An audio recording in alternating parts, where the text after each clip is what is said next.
Bom dia a todos, que a paz e o imenso amor do nosso Mestre Jesus nos envolva carinhosamente. Nós vamos iniciar o nosso tema desse domingo, dia 3 de dezembro de 2023, e o nosso tema é aflições. Aflição é aquele sentimento de persistente dor, persistente sofrimento, devido a uma dor física ou mesmo uma dor moral. Pode ser uma ânsia, uma agonia, uma angústia, enfim, é um sofrimento bem profundo que incomoda muito. Nós então resolvemos estudar os apontamentos do Evangelho de Mateus, que no capítulo 5, nos itens 4, 6 e 10, nos traz algumas das bem-aventuranças. Então Jesus nos diz que bem-aventurados os que choram, porque serão consolados. Bem-aventurados os que têm fome e sede de justiça, porque serão saciados. Bem-aventurados os que sofrem perseguição pela justiça, porque o reino dos céus é para eles. Muito interessante a passagem de Mateus, das bem-aventuranças. No Evangelho segundo o Espiritismo, o nosso codificador Allan Kardec, no capítulo 5, ele nos ensina que as compensações que Jesus promete àqueles que estão passando por fortes aflições, elas vão ocorrer na vida futura. E por que Kardec nos explica isso? Porque se nós analisarmos a vida, o entorno nosso, ou mesmo a nossa existência, nós vamos perceber que umas pessoas sofrem mais que outras pessoas. Uns nascem na miséria, outros nascem na opulência.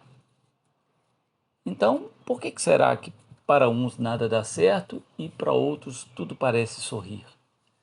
Então, nós poderíamos, de uma certa forma, duvidar da justiça divina, né? Ou mesmo da sua bondade, né? Da bondade do Criador. Mas não é isso que acontece, porque Deus é justo e bom. Então, ele não age com parcialidade.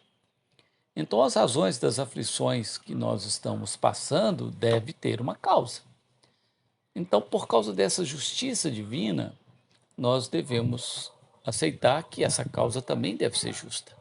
Deve haver um motivo justo pelo qual nós estamos sofrendo. Então, se nós não encontrarmos essa causa, essa origem do nosso sofrimento atual, da nossa aflição atual, nós deveremos buscá-la numa outra existência, numa vida anterior. E é por isso que o Espiritismo revela de uma forma muito bela, muito profunda, a lei da reencarnação. Porque a lei da reencarnação, ela esclarece a função da justiça divina ou a forma de agir da justiça divina, que às vezes fica encoberta pelo nosso entendimento se considerarmos só a vida presente.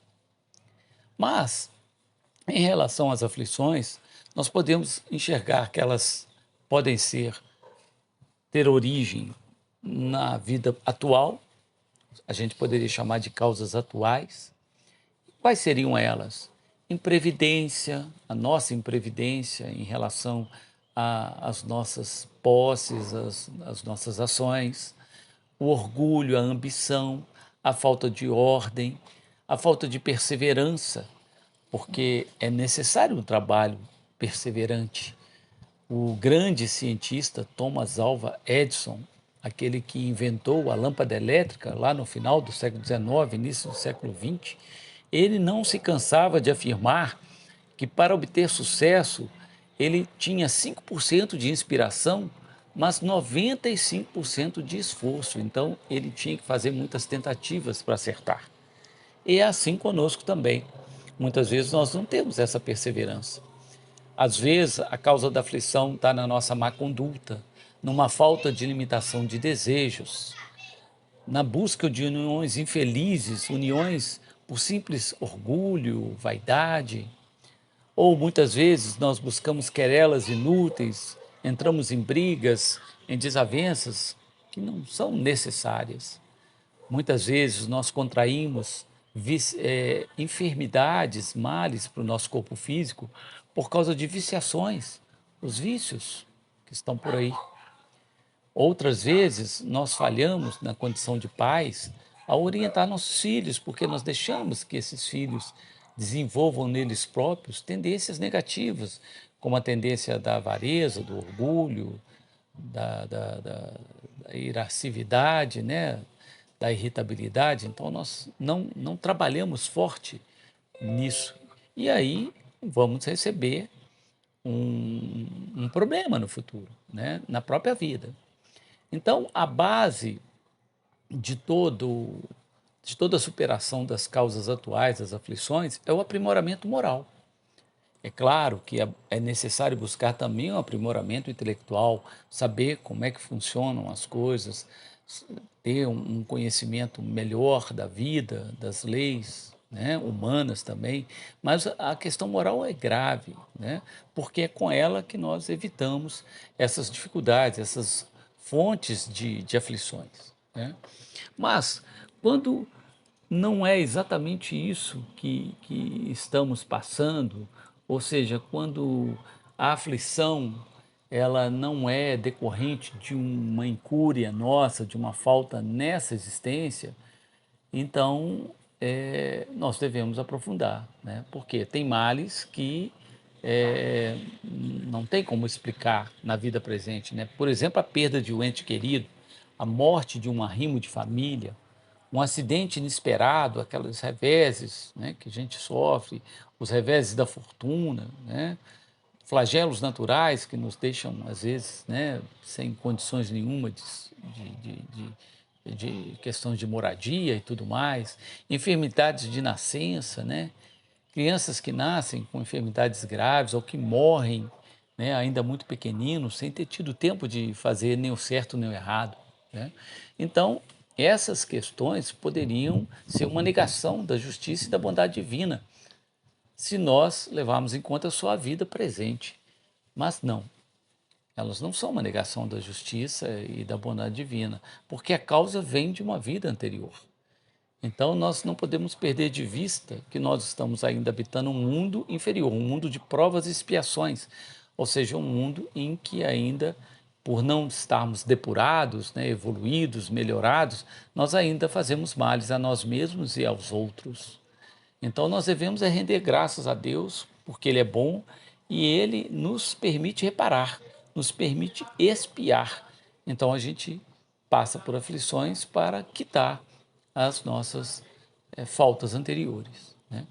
Então, o Espiritismo nos mostra que toda vez que nós estamos passando por uma aflição muito grande, isso pode ser uma expiação. E que toda expiação é uma prova, está provando se a gente tem fibra, se a gente realmente quer se livrar daquela dívida, né? Mas nem toda prova é uma expiação, no sentido que nem todo mundo que está sofrendo é porque provocou algo no passado. Muitos de nós viemos já tentando superar determinadas falhas e pedimos para passarmos por uma prova para ver se a gente realmente conseguiu. Então, já fomos muito avarentos numa outra vida, já fomos muito apegados, e aí a gente pede para vir e passar por algumas provações para ver se a gente consegue se desprender. Por exemplo, a gente obtém alguns bens, a gente consegue algum sucesso na vida, e aí nós estamos sendo testados se a gente vai fazer bom uso disso ou não. Então, nem toda prova é uma expiação. Essa é a lógica, né? Toda expiação é uma prova, mas nem todo mundo que está sendo provado está expiando uma dor anterior. E aí, o Espiritismo nos mostra que nós podemos ser resignados. Nós devemos ter motivos para isso. Mas o que é essa resignação? Né? É que a nossa vida é muito pequenina, é um trecho muito curto, a nossa existência de espírito, que é eterna, a existência aqui na carne, com um corpo físico, é muito pequena frente à eternidade. Então, na verdade, tudo que a gente sofre, tudo que a gente passa de aflição, é na verdade uma véspera, uma antivéspera, um prelúdio de uma cura. Então é mais ou menos como se um homem devesse uma quantia enorme, digamos 1 milhão de reais. E aí o credor fala, olha, se você me pagar 10 mil reais nos próximos 70 dias, eu vou quitar a sua dívida. Então é mais ou menos isso, né? A vida do espírito é eterna e nós só temos que, nesses 70 ou 50, 100 anos, quitar essa dívida, né? Então, olha como fica mais fácil, né? Então, nós somos bem-aventurados quando estamos passando por aflição, porque nós estamos pagando a nossa dívida e vamos ficar livres.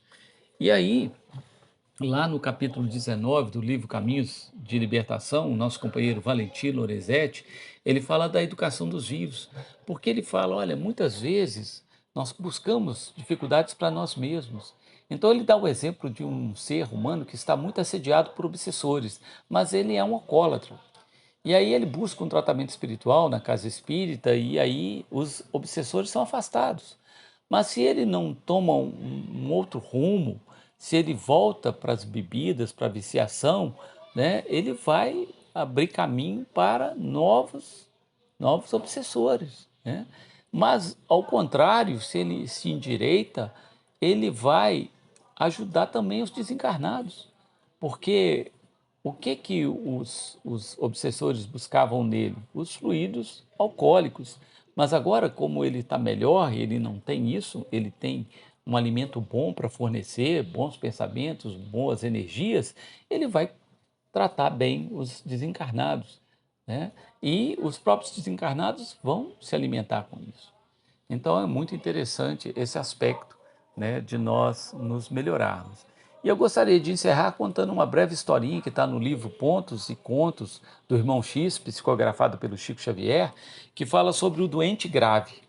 É muito interessante porque conta que é uma mãe que está, né, no desdobramento do sono, orando fervorosamente, né, e chega até ter um contato com um irmão espiritual elevado, um anjo, né? E esse anjo a recebe carinhosamente, né? E pergunta o que que ela quer, né? Ela fala, olha, eu vim pedir pelos meus 2 filhos, né? Eu tenho 2 filhos na Terra e você sabe como é que é o coração de mãe. Aí ele fala, olha, mas exatamente o que que você quer? Ah, eu quero mais para um filho que está doente há muito tempo, está passando por muita dificuldade. Eu gostaria de vê-lo restituído à saúde. Aí o anjo pergunta para ela, olha, qual desses 2 filhos seus você pensa ou você sente que está mais unido a Deus? Ela fala, ah, é meu filho doente. Ele está sempre orando, ele está sempre ligado a Deus, e é graças a essa fé dele que ele aceita os remédios amargos, o sofrimento que ele passa há muito tempo, né? Ele é resignado nessa oração que ele tem, eu acho que ele é muito ligado a Deus. Aí o anjo pergunta, e o outro filho, né? Ela fala, esse outro, ele não está muito ligado a Deus, porque ele tem sucesso nos negócios do mundo, então ele não está muito preocupado com a questão da providência divina, né? Aí o anjo pergunta, aí qual que dá mais valor ao trabalho? Aí ela fala, eu também acho que é meu filho enfermo, porque como ele está imóvel, como ele está no leito de dor, ele não consegue trabalhar, ele dá muito valor a tudo que é esforço. E ele se esforça para fazer o bem para as pessoas que entram em contato com ele, estimulando essas pessoas por meio da palavra, né? Então essa resignação dele é um trabalho. Aí o anjo pergunta, e o outro? Ah, não, o outro, pelo gênero de vida que ele tem, né? Ele está muito dependente dos servidores, ele mesmo não trabalha, porque tem quem trabalhe para ele, né? Então ele fica às noites aí com bebideiras, né? Acorda em hotéis de luxo, em altas horas do dia, então ele não está preocupado com isso, né? Aí o anjo pergunta mais uma coisa para ela, olha, e desses 2 filhos, qual que você acha que dá mais importância à confraternização, à amizade com os outros seres humanos? Ela fala, também acho que é meu filho enfermo, porque ele tem muito carinho com todas as pessoas, de qualquer posição social, ele recolhe, né, ele acolhe as pessoas com muito carinho, né, está sempre alegre, está sempre e ele fica emocionado quando uma pessoa humilde vai visitá-lo, né?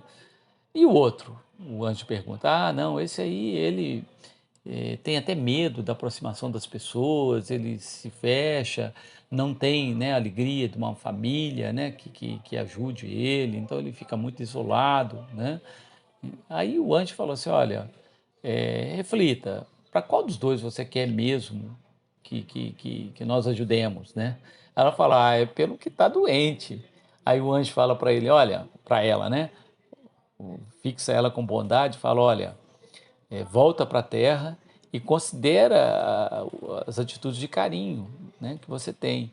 Porque o que está enfermo, ele está muito bem, ele está unido a Deus. Né? E o que distingue os seres humanos aqui na Terra, uns dos outros, é o quanto ele está ligado à vida alta, a Deus. Né? Então renova seus votos e suas preces ardentes, porque o doente grave é o outro. Então, o doente grave é aquele que está afastado de Deus. Era isso que eu tinha que trazer. Muito obrigado. Que Jesus nos abençoe.